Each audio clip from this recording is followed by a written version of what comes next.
Hello everyone, welcome to real concept. तो आज हम लोग बात करने वाले हैं पॉलीगन के बारे में, यानी कि बहुभुज के बारे में। और ये एक ऐसा पार्ट है कि जिसमें एक क्वेश्चन तो बनता ही बनता है, लेकिन बहुत इंपॉर्टेंट दो तीन टॉपिक है। इसमें तीन टाइप के क्वेश्चंस बनते हैं बेसिकली, और उन सभी टाइप के क्वेश्चंस को मैं एक एक करके धीरे धीरे आपको बताऊंगा। और याद रखना कि ये 3 पॉइंट कौन कौन से हैं। पहला तो इसमें पूछेगा कि प्रत्येक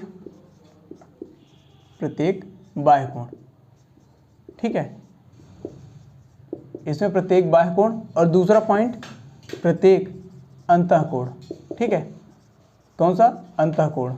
और तीसरा पॉइंट है आपका जो कि सबसे ज़्यादा इंपॉर्टेंट है, वो है विकर्णों की संख्या। किसकी? विकर्णों की संख्या, ठीक है। ये 3 टाइप के क्वेश्चंस बनते हैं, ठीक है, इसमें। और इन तीनों टाइप के क्वेश्चंस में से सबसे ज़्यादा इंपॉर्टेंट है ये वाला पॉइंट, जो कि आपके एग्जाम में कई बार पूछा गया है, ठीक है। और इस पे भी बेस्ड और भी इंपॉर्टेंट क्वेश्चंस बनते हैं, जो कि मैं आपको इंपॉर्टेंट क्वेश्चंस का जब सीरीज चलेगा हम लोगों का, तब वहाँ पर मैं एक एक करके सारे पॉइंट्स को इंक्लूड करूँगा, वहाँ दिखाऊँगा। लेकिन यहाँ पर जो बेसिक है वो मैं आपको यहाँ पर दिखा देना चाहता हूँ, ठीक है। तो इन सभी पॉइंट को आप लोग एक तरीके से देखो। अब हम बात करते हैं कि पॉलीगन होता है क्या बेसिकली, ठीक है। इसमें पॉलीगन का मतलब क्या होता है? पॉलीगन का मतलब ये होता है कि सिंपल सी बात यह है कि कुछ सरल रेखाएं हैं, मतलब सिंपल सी कोई रेखाएं हैं जिनसे हमारे क्या कहते हैं, ऐसे कुछ एरिया घिरा होता है, ठीक है, ऐसा कुछ एरिया घिरा होता है। तो इनको हम कह देते हैं कि ये हमारा बहुभुज है। बहुभुज का मतलब क्या होता है? जिसमें बहुत सी भुजाएं होती हैं। क्या होता है? जिसमें बहुत सी भुजाएं होती हैं। इनका ना तो लेकिन हाँ, ये इसमें 2 पॉइंट होते हैं। पहली बात तो समबाहुभुज। क्या होता है? समबाहुभुज,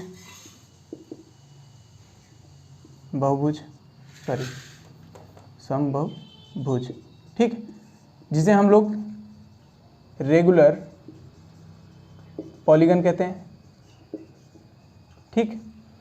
और दूसरा पॉइंट होता है आपका विषम बहुभुज,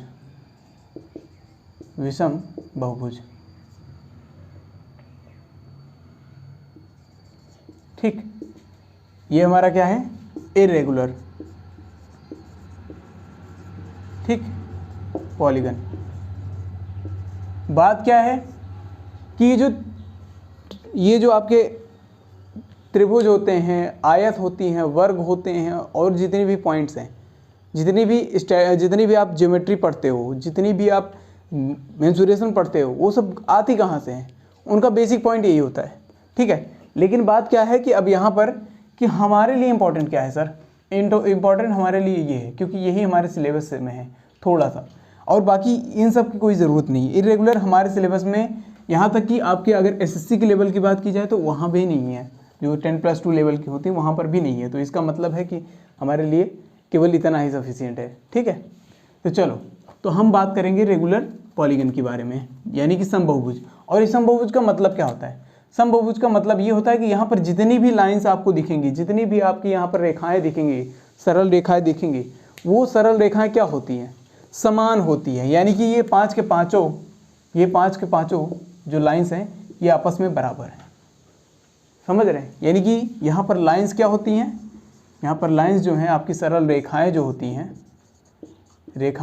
हैं, वो क्या होती हैं? इक्वल होती हैं, यानी कि समान होती हैं। सिंपल सी बात ये है, ठीक है। बेसिक पॉइंट है, कोई दिक्कत वाली बात है नहीं। सर अगर समान है तो कोई दिक्कत वाली बात तो होनी नहीं चाहिए। इसका मतलब है कि कोई भी एंगल हो, अब अगर मान लो अगर 5 यहाँ पर इस वाले डायग्राम में अगर मैं बात करूं, तो यहाँ पर इन सभी कोणों को अगर मैं ऐड कर दूं, इन सभी एंगल्स को अगर मैं ऐड कर दूं, तो टोटल कितने निकलेंगे? 360 ही तो निकलेंगे भाई। किसी भी एंगल से अगर आप देखोगे यहाँ पर, तो हर एक एंगल पे देखो जितने भी एंगल होंगे सबका एडिशन कितना होगा भाई? यहाँ पर देखो, इसका एडिशन होगा 360, सिंपल भाई। क्योंकि अब देखो, अगर मैंने कहा त्रिभुज की बात करें, बेसिक जो आप लोग बचपन से पढ़ते आ रहे हो, त्रिभुज में तीनों कोण का योग कितना होगा? 180, सिंपल सी बात है। आयत, यहाँ पर चारों कोण का योग कितना होता है? 360, बिल्कुल। आपका वर्ग, उसमें भी तो 360 ही होगा ना। मतलब ये सब की सब यहाँ पर डिपेंड करता है कि यहाँ आपके रेखाएं कितनी हैं, आपकी रेखाओं पर डिपेंड करता है। किन पे? रेखाओं पे, यानी कि आपकी लाइंस पर डिपेंड करती है कि उनके बीच में जो एंगल बनेगा वो कितना बनेगा। समझ रहे हो? तो बात यही है। तो मैं एक एक करके बताऊंगा कि यहाँ पर टोटल एंगल कैसे निकाला जाता है और प्रत्येक एंगल कैसे निकाला जाता है। मैं इन सभी के बारे में बात करूँगा, यानी कि ईच एंड एवरी एंगल्स के बारे में बात की जाएगी। ध्यान से सुनना बस लगातार, ठीक है। तो अब देखो, मैं कह रहा हूँ कि इसमें सबसे पहला पॉइंट मैं लिखवाना चाहूँगा कि एक समबाहुभुज के सभी अंतःकोण यानी कि इंटरनल एंगल्स क्या होते हैं? बराबर होते हैं। क्या लिखाऊंगा? ध्यान से सुनना। एक समबाहुभुज के सभी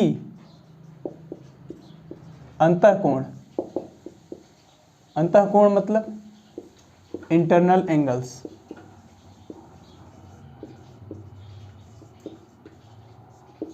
क्या होते हैं? आपस में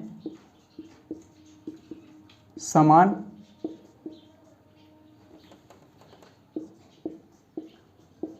या फिर बराबर होते हैं, समान होते हैं। ठीक है, मैं आपको लाइंस बोलता रहता हूं, आप लोग लिखा करिए। ठीक है, बोर्ड पे ना दिखा वो बात की बात है, लेकिन आपको मैं बोलता हूं तो आप लोग सुनते रहो, कोई दिक्कत वाली बात है नहीं। ठीक है, ये बात समझ में आई? चलो, तो अब इसका क्या मतलब है कि सभी एंगल्स हमारे बराबर होते हैं, इंटरनल एंगल्स। अगर मैं एग्जांपल के तौर पे आपका ले लूं एक समबाहु त्रिभुज, क्या ले लूं? समबाहु त्रिभुज। इसे हम कहते हैं समबाहु त्रिभुज। ठीक है, अब ये जो त्रिभुज है इसमें तीनों जो साइड हैं यानी कि जो तीनों लाइंस हैं ये आपस में क्या है? बराबर हैं। बिल्कुल, अगर ये तीनों लाइंस आपस में बराबर हैं तो जो यहाँ पर एंगल बनेगा वो क्या होगा?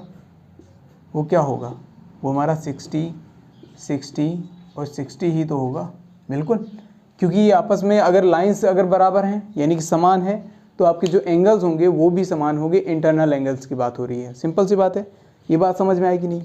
यानी कि हमने कहा ये वाला ए हो गया, ए हो गया, तो ए हो गया, तो यहाँ पर जो एंगल्स बनेंगी वो 60। ये बात समझ में आ गया ना? तो अब अगर मैं बात करूँ यहाँ पर, अगर मैं बात करूँ कि सभी अंतःकोणों का योग अगर मुझे निकालना है तो मैं क्या करूँगा? ध्यान से सुनना। सभी अंतःकोणों का योग अगर निकालना है तो क्या करूँगा? ध्यान से सुनना। सभी अंतःकोणों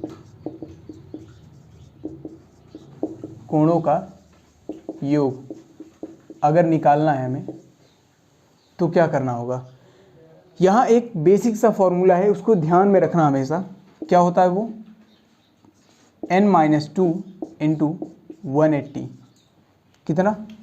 n-2 इंटू 180। सिंपल सा, एकदम बेसिक सा फॉर्मूला है। अदरवाइज अगर आप लिखना चाहो, इसके अलावा एक और पॉइंट बनता है इसमें, 2n-4 इंटू 90। ठीक है, वही है, बस आपको सॉल्व करके वैसे ही निकालना है। ठीक है, आप चाहे ऐसे कर लो चाहे ऐसे कर लो, बात दोनों की बराबर है। तो सभी अंतःकोणों का योग, ठीक है, सम ऑफ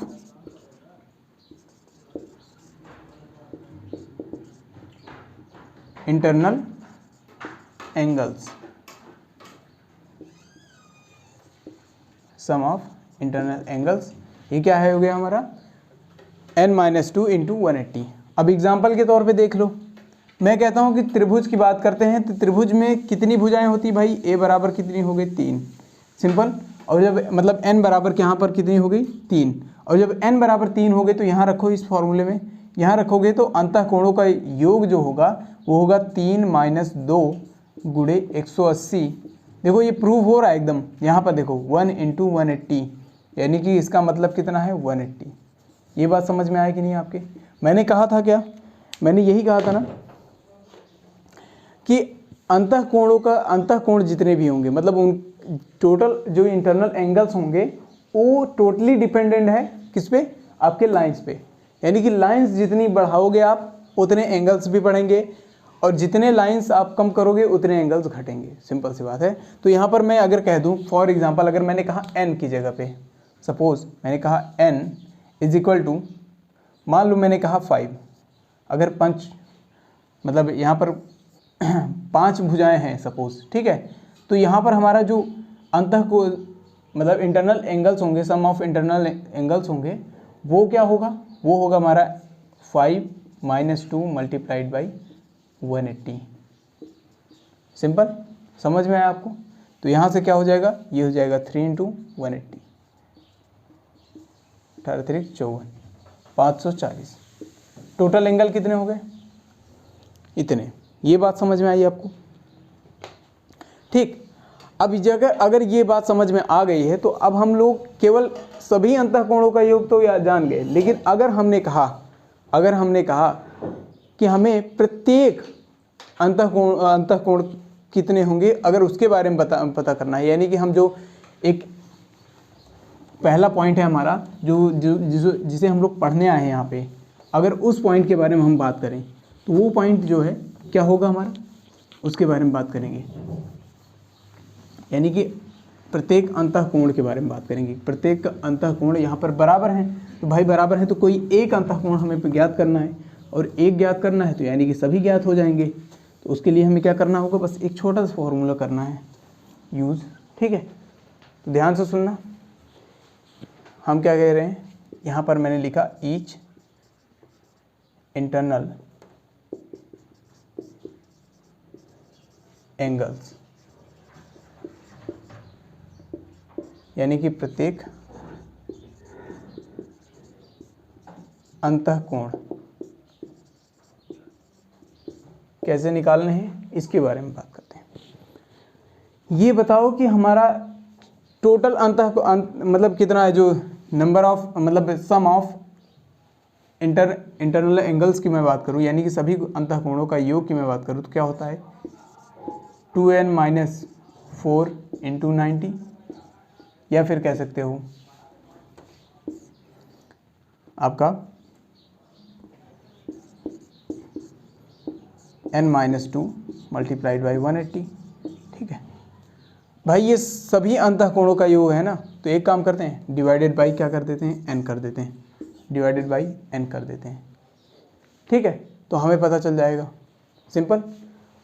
हम कहते हैं कि सभी अंतःकोणों का योग कुछ उस तरीके से दिया हो कि आपको दिया गया हो कि मान लो सभी अंतःकोणों का योग आपको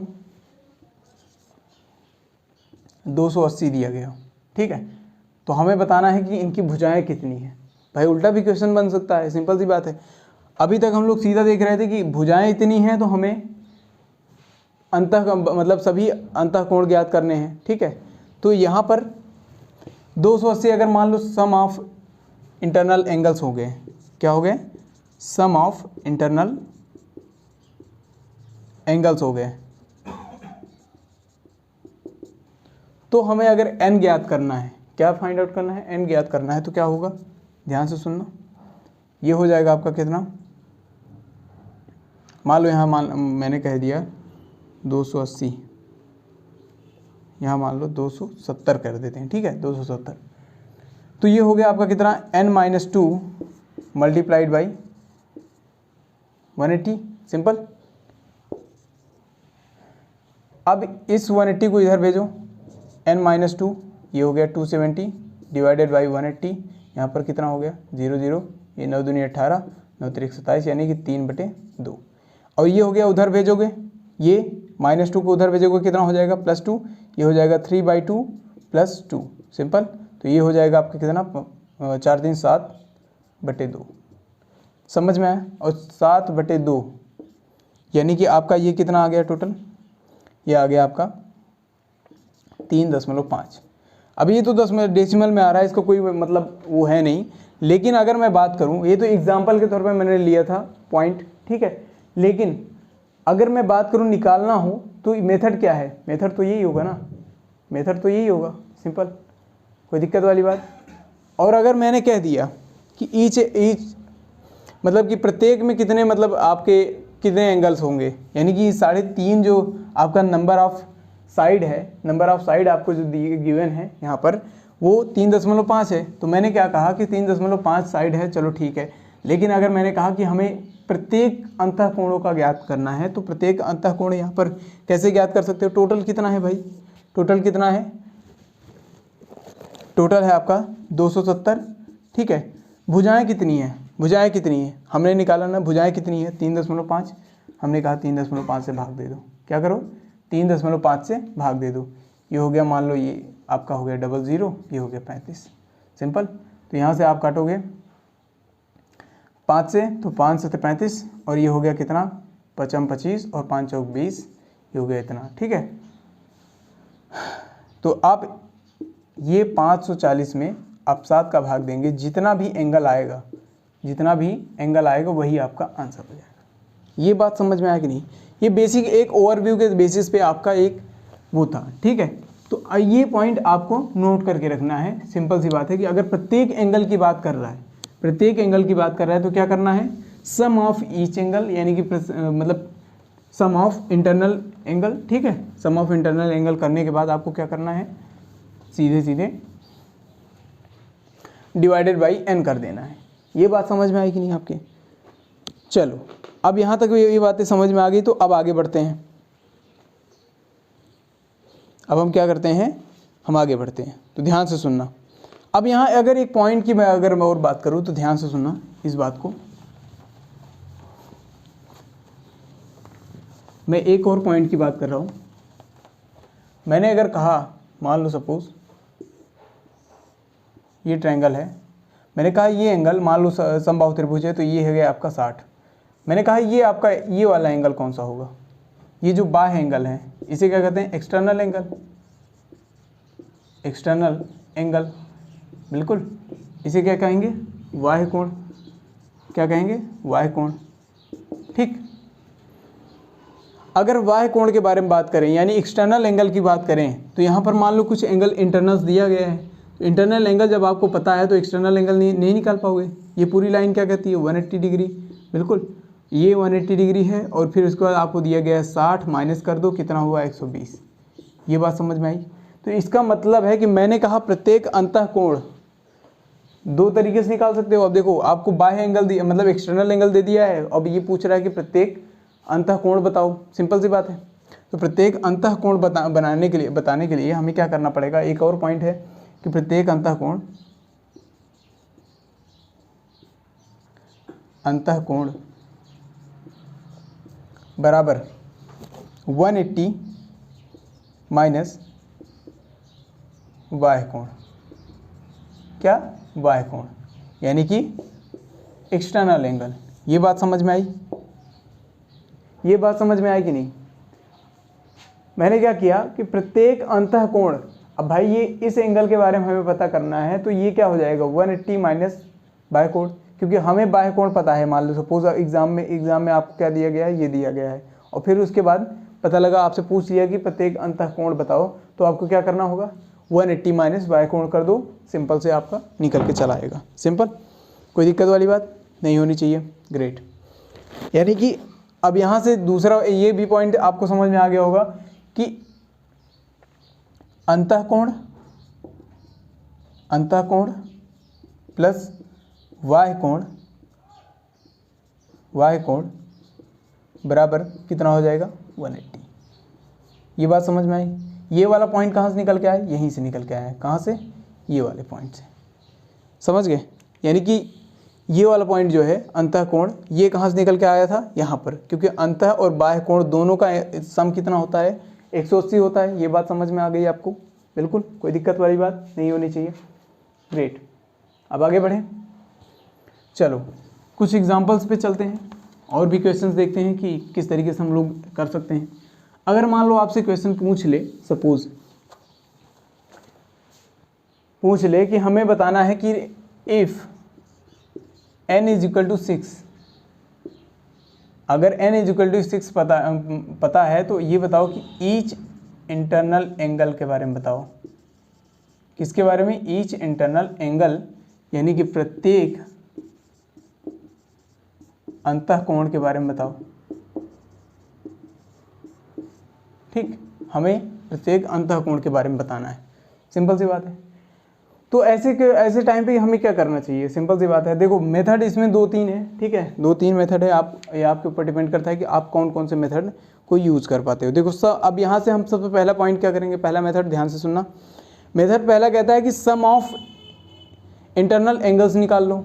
एन पता है ना, सम ऑफ इंटरनल एंगल निकाल लो। वहाँ से जब सम ऑफ इंटरनल एंगल निकालोगे फिर डिवाइडेड बाई एन कर देना, बस वहाँ पर ये तो काम खत्म हो जाएगा। लेकिन अदरवाइज अगर आपको ये पता है कि भाई ईच एक्सटर्नल एंगल क्या हो सकता है, ईच एक्सटर्नल एंगल क्या हो सकता है, अगर ये पता हो तो आप इसका और भी आसान तरीके से निकाल सकते हो। और ईच एक्सटर्नल एंगल कैसे पता करोगे भाई, ईच एक्सटर्नल एंगल कैसे पता करोगे, कुछ भी कर लो, यहाँ पर ईच एक्सटर्नल एंगल हमें कैसे पता चलेगा। देखो उसके लिए हमें क्या पता होना चाहिए कि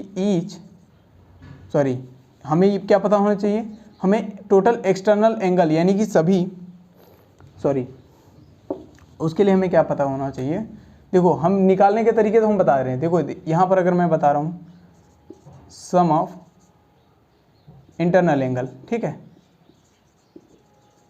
सभी मेथड बता रहा हूँ एक एक करके, ध्यान से सुनना सभी मेथड। ये हो गया क्या, ये हो गया आपका 6 - 2 मल्टीप्लाइड बाई 180, बिल्कुल। या फिर आपको इस तरीके से करना है तो यहाँ देखो 6 दूनी 12 -4 और ये हो गया 90, ठीक है। ये कितना हो गया, ये हो गया 90, ठीक है, 9 × 8 = 72, 720 आ गया टोटल।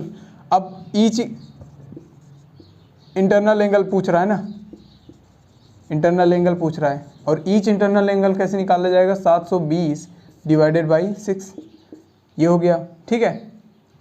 तो ये हो जाएगा आपका 1 और ये हो जाएगा 2, यानी कि 12×72 120 डिग्री हो जाएगा, सिंपल सी बात है। तो अब यहाँ हम बात कर रहे हैं, ध्यान से सुनना। अगर हमने कहा कि सम ऑफ एक्सटर्नल एंगल की बात करें, वो किसी की भी हो, सम ऑफ एक्सटर्नल एंगल की अगर मैं बात करूँ तो वो कितना होता है भाई, 360 होता है। कितना, 360। ये बात हमेशा याद रखना कि सम ऑफ एक्सटर्नल एंगल की मैं बात करूँ यानी कि सभी बाह्य कोणों का योग जो होगा वो कितना होगा, 360 होगा। कैसे, फॉर एग्जांपल मैं आपको एक ट्रायंगल लेके दिखाता हूँ, ध्यान से सुनना, ठीक है। यहाँ पर कितना होगा, 120 होगा, यहाँ पर कितना होगा,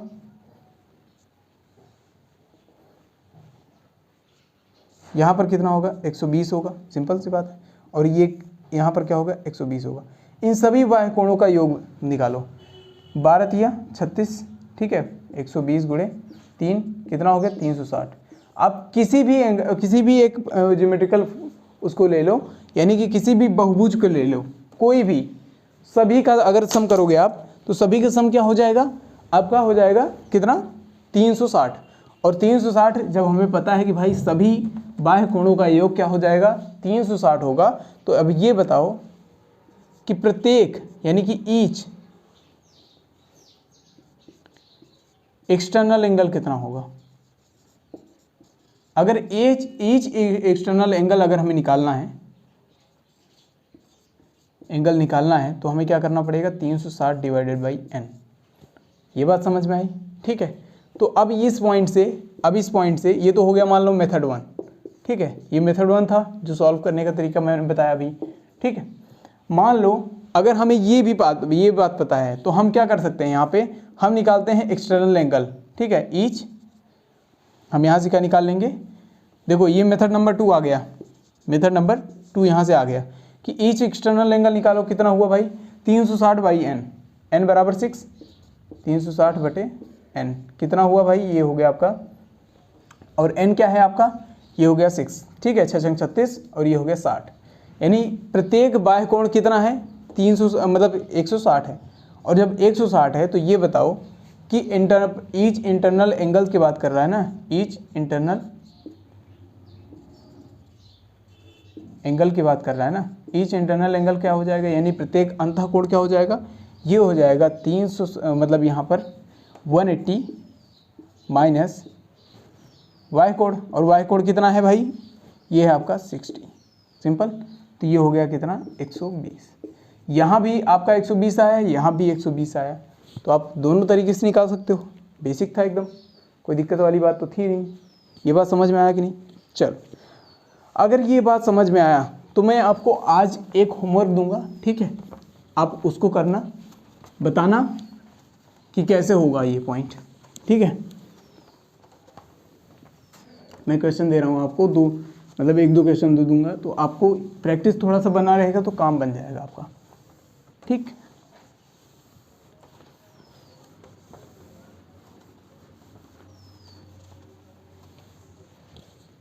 देखो, ये मान लो होमवर्क है आपके पास, ठीक है? ये मैंने दे दिया आपको होमवर्क। चलो, क्वेश्चन नंबर 1 है, n बराबर अगर आपके साथ 6 है सपोज, या फिर 8 कह सकते हो, क्या कह सकते हो? 8, n बराबर 5, 2 है, ठीक है? n बराबर 8 है और n बराबर 5 है, तो यहाँ से दो तीन सवाल आपको निकालने हैं। पहला, कि sum of internal angles, all internal angles, कोई फर्क नहीं पड़ता, लेकिन यहाँ से दो क्वेश्चन मैं बताऊंगा कि फाइंड ईच इंटरनल एंगल्स, ठीक? और दूसरा है आपका फाइंड ईच एक्सटर्नल एंगल। दोनों बहुत ही सिंपल है, जो कि अभी बताया मैंने, वो सारे के सारे पॉइंट्स आपको एक एक करके करने हैं, सिंपल सी बात है, ठीक?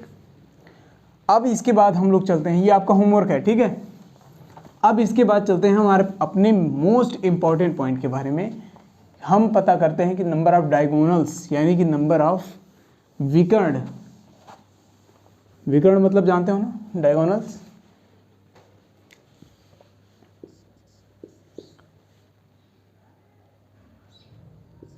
विकर्णों की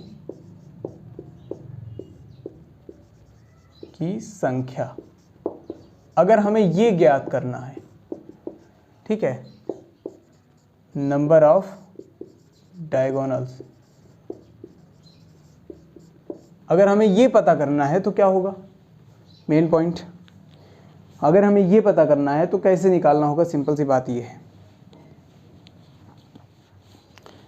विकर्णों की संख्या अगर निकालनी है तो ध्यान से सुनना, इसका एक बहुत ही बेसिक सा फॉर्मूला है, इसको ध्यान से सुनना। ये फॉर्मूला मैं बता रहा हूँ आपको, ये याद कर लो, आपके एग्जाम में एक क्वेश्चन तो फिक्स है, इतना याद रखना। अगर स्पेशली मैं पॉलिटेक्निक की अगर मैं बात करूँ तो पॉलिटेक्निक में ये इसका क्वेश्चन तो फिक्स ही होता है। अगर IERT की मैं बात करूँ तो IERT में इस पे बेस्ड, यानी इस पर्टिकुलर चैप्टर से बेस्ड एक क्वेश्चन तो बनना है, ठीक है? तो याद रखना, इन सभी पॉइंट्स को हमेशा याद रखना। n-3 into n divided by 2, कितना? n इंटू n-3 या फिर n-3 into n divided by 2। Example के तौर पे मान लो मैं किसी चतुर्भुज की बात कर रहा हूँ, किसकी? चतुर्भुज की बात कर रहा हूँ, यानी कि n/4, ठीक? n = 4 अगर मैंने रख दिया तो ये बताओ कि नंबर ऑफ डायगोनल्स क्या हो जाएगा? डायगोनल्स क्या होगा? क्या हो जाएगा भाई?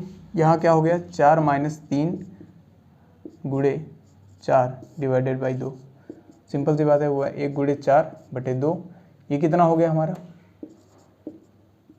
2। कितने विकर्ण बनते हैं भाई आपके चतुर्भुज में? 2 बनते हैं। अगर n = 8 कर दिया सपोज, तो यहाँ पर नंबर ऑफ डायगोनल्स क्या हो जाएंगे? यहाँ हो जाएंगे 8 - 3 मल्टीप्लाइड बाई 4 डिवाइडेड बाई 2। ये कितना हो गया? सॉरी 8। तो यहाँ से क्या हो जाएगी? ये हो जाएगा 4 और ये हो जाएगा कितना? 5 गुणे 4 बराबर 20। ये क्वेश्चन आपके एग्जाम में आया हुआ है, ये वाला पॉइंट, ठीक है? एक अष्टभुज, इस तरीके से सवाल आता है कि एक अष्टभुज में विकर्णों की संख्या बताओ, ठीक है? एक अष्टभुज में विकर्णों की संख्या बताओ। आपको डायरेक्टली n = 8 नहीं दिया रहेगा, सीधे कहेगा अष्टभुज में, ठीक है? या फिर अगर उसने कह दिया खष्टभुज बताओ, खष्टभुज, किसको? अगर उसने खष्टभुज कह दिया तो यहाँ से n = क्या हो जाएगा? 6 हो जाएगा। और n = 6 करने के बाद आपका जो विकर्णों की संख्या आ जाएगी वो क्या आ जाएगी? 6 - 3 मल्टीप्लाइड बाई 6 डिवाइडेड बाई 2। यहाँ से क्या आ जाएगा? 3 और ये हो जाएगा 3 × 3 = 9। ये बात समझ में आई? अब इसी टाइप के क्वेश्चंस बनते हैं, समझ रहे हो आप? तो इसी ढंग के क्वेश्चंस को आपको निकाल के बताना है, सिंपल सी बात है। या फिर अगर एक क्वेश्चन अगर इसी पे जस्ट उल्टा बना दिया जाए, कह दिया जाए कि अगर आपको विकर्णों की संख्या कुछ है तो आपकी भुजाओं की संख्या क्या होगी, नंबर ऑफ साइड्स कैसे पता करना होगा। अगर मैंने कहा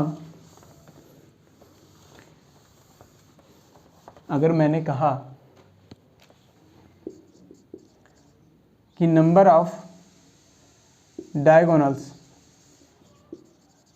डायगोनल्स यानी कि विकर्णों की संख्या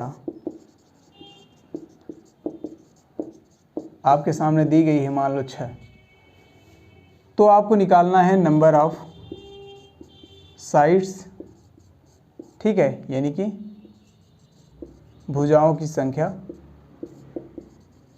अगर आपको बतानी है, ठीक है, अगर आपको बतानी है। देखो ये पर्टिकुलर में ये सवाल एग्जैक्टली सर ऐसे सवाल बनते हैं क्या, देखो सवाल की बात अगर की जाए तो सवाल तो केवल एक ही टाइप का बनता है, तो क्या हम वही टाइप बता के केवल छोड़ दें। सपोज अगर इस बार अगर उसने गलती से ये वाला ये उठा लिया तो बताना तो मुश्किल हो जाएगा ना आपके लिए, तो ये हो जाएगा टाइम टेकन हो जाएगा। तो टाइम टेकन ना हो इसलिए हम लोग 1-2 कदम आगे बढ़ के चलते हैं, क्योंकि यहाँ पर जो लेवल अब देना है हम लोगों को ऐसे देना है ताकि आपके सामने से कोई भी सवाल अगर जा रहा हो, कोई भी सवाल अगर निकल रहा हो तो वो आप उसका आंसर आपको पता होना चाहिए, मेन पॉइंट ये है। और अगर ये पॉइंट अगर आपको समझ में आ गई तो आगे याद रखना कि जितनी भी पॉइंट्स आपको समझ में आएंगे, मतलब जितने भी क्वेश्चंस आपके सामने आएंगे सारे के सारे आपके सामने से ऐसे लगेगा कि बस इसका आंसर यही होना चाहिए। तो इस तरीके से तैयारी करो आप लोग, ठीक है, ढंग से करोगे तो ज़्यादा मज़ा आएगा, ठीक है। अगर मैंने कह दिया कि भाई विकर्णों की संख्या आपको दी गई है कितना 6, तो हमें पता है n-3 multiplied by n divided by 2, ये बात समझ में आ गई। अब जब इस तरीके से है तो ये बताओ कि हमें यहाँ से n का वैल्यू नहीं निकाल सकते क्या। अब n का वैल्यू निकालने के लिए क्या होगा, ये हो जाएगा आपका n square minus 3n is equal to 12।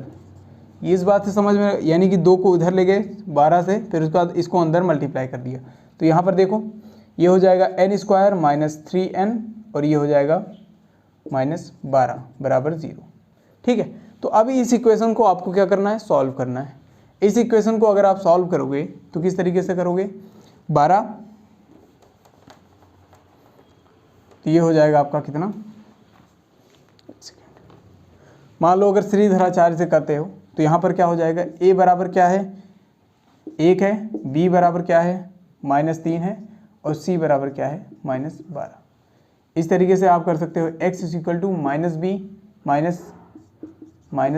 Plus minus under root b square minus 4ac यानी कि 9 माइनस 4ac 4 into 1 into -12 divided by 2 into a 2 into 1। यहाँ से क्या आ जाएगा 3 प्लस माइनस ये क्या हो जाएगा 9 माइनस 9 चौक बारह चौक 48 कितना हो गया प्लस 12 चौक 48 ये हो गया 2। यहाँ से आप सॉल्व करोगे 3 प्लस माइनस कितना हो गया ये 9 8 17 और ये हो गया 5 यानी अंडर रूट 57/2। अब यहाँ से अगर आप इसको सॉल्व करोगे, सॉल्व करने के बाद आपका जो आएगा वही आपका आंसर हो जाएगा। अदरवाइज आपको ऑप्शन में कुछ इस तरीके से दिया रहेगा, नहीं तो याद रखना कि कुछ ऐसा डाटा दिया रहेगा यहाँ पे n की मतलब साइड नंबर ऑफ साइड्स इस तरीके से दी होगी कि आपका ये पूरा इक्वेशन जो बनेगा वो सॉल्व हो जाए, ठीक है। उसमें 2 आंसर आए जिसमें आपका पॉजिटिव जो आंसर होगा उसको ज़्यादा हम लोग प्रायोरिटी पे रखेंगे, यानी कि उसका आंसर ही हम लोग देंगे हमेशा। नेगेटिव में जो आंसर आ रहा है उसका कोई मतलब तो है नहीं भाई कि भुजाओं की संख्या क्या नेगेटिव में आती है क्या कभी, नहीं, पॉजिटिव में बिल्कुल। तो पॉजिटिव की जो आंसर होंगी उसको हमको यहाँ सामने रखना है, ठीक है। तो यहाँ पर आपका कुल मिला के सीधे भाषा में अगर कहा जाए तो यहाँ पर आपका जो बहुभुज के से रिलेटेड जितने भी क्वेश्चंस थे, बहुभुज से यानी कि पॉलीगन से जितने भी टॉपिक थे वो सारे के सारे टॉपिक मैंने कंप्लीट कर दिए। तो अब ये हमारा चैप्टर जो होता है ख़त्म होता है। ठीक है, तो मिलते हैं नेक्स्ट क्लास में एक नए कॉन्सेप्ट के साथ। Thank you very much and take care.